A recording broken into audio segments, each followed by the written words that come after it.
anything. It's just kind of a shop update. Came out late morning after going out and getting some propane, and I realized that the shop was a disaster. The floor was real gritty, and walking around on it kind of felt like I was walking on little tiny rocks, and that kind of irritates me a little bit. So I started cleaning up, and one thing led to another, and I actually had been wanting to do this for quite a while because I had been noticing in my videos when I'm working on the horn or I'm working in the hardy hole, my anvil moves quite a bit while I'm hammering. So I don't really notice it too bad while I'm working on top of it, but when I'm watching it on videos, I can really see the anvil move quite a bit. So I went ahead and took care of that today. I pulled the anvil off of the mount, and I addressed that. So I'm going to go ahead and show you what we did and why we did it. So hold on, and I'll bring the camera over here. Alright, so first and foremost, I used to have a tray right here that held all my punches and pretty much all the junk that I could throw on it. And it wound up being a catch-all for not only slag and scale and dirt and debris, but for pieces of metal and just everything. It just wound up being a catch-all. And I went ahead and cut that off to get rid of it. The main reason I did that is because here where my garage is located, if I stand on this side of the anvil and I have the garage door open and I'm trying to film between I don't know, early to late morning all the way until like 2, 3 in the afternoon, the sun is coming right across the front of my garage, and if the camera is on this side of the anvil, the lighting really screws up the camera. So I have to forge with the door down just to get the lighting right, so I can put the camera on this side of the anvil. So now if it gets too hot, I can actually move the camera on this side of the anvil, and if the light's coming in behind me, it's not going to mess the camera up. It's actually going to be better for the shot. So it's going to really help with the lighting if I'm able to work on this side of the anvil. So the horn is here, and I know it's kind of going to change that a little bit, and I'm fine with that. I've actually forged on both sides of this anvil before, so it's not going to be an issue as far as where the horn is, this, that, and the other. I do use the horn, but I don't use the horn so much that it's going to make a difference, that it's just going to completely mess me up. So I did get rid of that tray in the front, so now I can use 360 degrees of the anvil surface, and yeah, I'm kind of good with that. I just moved my punches over to my forge stand, and if I'm going to have to get a punch, then I'm just going to have to walk over there and get a punch. It's just that simple. I was able to remount all of my hammers back onto the anvil stand, and that turned out pretty good.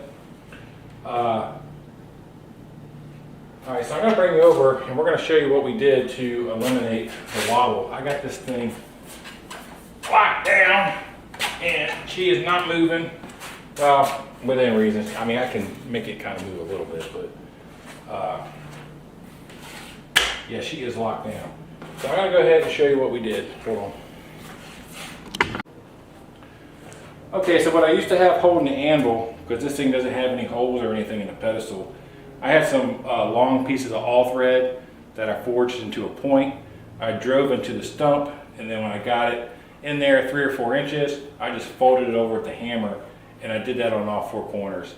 And it did keep it from moving on the pedestal, but it didn't keep it from hopping around. So I went ahead and added 2 more chains, and I used a turnbuckle here. So I got a turnbuckle here in this corner for 1 chain, and on the opposite corner on the other side I have another turnbuckle. I'll show you that in a minute. So what we did is I ran a 6-inch lag right here into the bottom of the anvil stand. I wrapped it all the way around and to the other side, of course, but this is the same thing on the other side, and then I connected it to this turnbuckle. So, you know, I just went ahead and snugged it up taut, and then I'll bring it around the other side. Okay, so over here on this corner, I put the turnbuckle on the opposite side, and this is actually the chain in this corner that connects to that turnbuckle. So I have the chains crisscrossed on this side and the other side, and when I tighten it up, it just pulls everything down towards the center of the stump, and there's really no way it can move. I also added a plate of steel, and I filled this with some black silicone, so just to kind of take up any voids or unevenness in the anvil stand. But I've been beating on this stump for so long, it's actually pretty flat. So, all right, so in doing this, I actually took a layer off of the stand because I had a board that was about 1 inch thick on top of the anvil stand. That all got busted off, and I'm just right down to the oak stump now, and it's actually pretty flat. So what I did was I went ahead and put the black silicone on with a steel plate, and then I set everything down. Everything is nice and level from front to back and side to side, so everything's nice and level. But yeah, this is my fist right here on the anvil with my elbow slightly bent, and I'm standing at a normal posture. And this is the hammer in my hand, and my elbow is, I don't know, it's still slightly bent. So I think lowering it is going to actually help me, because this anvil stand was actually cut to a height for a smaller anvil that I used to have, and now that I got the bigger anvil, it was higher, so I was able to take that extra inch of planking off the top of it, and I think I'm going to get more precise hits, and you know, square. The work's going to be more square. I was getting that tendency of going getting off square, and it was kind of going to the diamond quite frequently, and I was constantly having to correct that. And I tried, you know, facing on my hammer, or thinking there was something to do with that, but I really think that the anvil was just literally too high. So if I was to add another inch about right here, I'm really hoping that this is going to make a difference. We're just going to have to wait and see, but everything is tightened down, and I just want to share this with you. I do have this stump anchored to the floor. But I did that a long time ago. I'll go ahead and show you that. Hold on. So right here, I got some angle, and it's anchored to the concrete, and it's screwed to the stump. So this is all the way around. So it is pretty solid to the floor, and this is pretty solid to the stand. So I hope to get a lot more energy transfer into my work. So today was just one of those days where I spent time just cleaning up the shop, refacing some hammers, getting any kind of dents or whatever out of my hammers, profiled my tomahawk drift just a little bit more, trying to get it more precise. Cleaning up all my hammer drifts. I made quite a few small hammers with this, so it had a little bit of work, had a little bit of dents and dings from the work that we've been doing with it. So taking all my punches and getting my punches all straight, you know, cleaning up the ends, cleaning up the tips, all that kind of good stuff.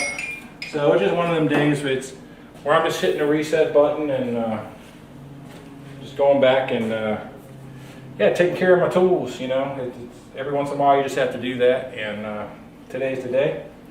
I'm not going to do any forging today, but hopefully get out here tomorrow. I got this silicone on there, so I want all that to dry up real nice overnight. And yeah, tomorrow's a new day. I still have to work on my 6-inch wedge blocks a little bit. I'm gonna have to take my Dremel tool with my carbide tip and clean up all these edges and get these ready to go for making spoons and bowls and this, that, and the other.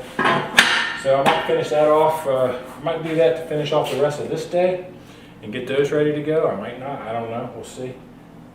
Still kind of early, but it's getting close to dinner, so I might have to knock off and go cook some dinner. Who knows? But I did want to show you this turnbuckle system. And if you have this style anvil to where you don't have any kind of eyelets or anything to mount it to your anvil stand, you know, these turnbuckles, they work really nice. So, and like I said, I use 6-inch lags, and that's into the stump, opposite corners, crisscross the chains, tighten everything down, and it just pulls everything right down towards center. So yeah, I'm hoping it's going to make a huge difference. We'll see. But okay, I'm going to go ahead and shut up, let you guys go. Remember to like, share, subscribe, And yeah, stay tuned for the next project. Don't know what it's going to be yet. Just finished up some tomahawks, and I got 2 more tomahawk handles. I got 2 more hammer handles. I got stuff. So I guess it's going to be a matter of whatever I feel like making. So stay tuned, and yeah, we'll catch you on the next one.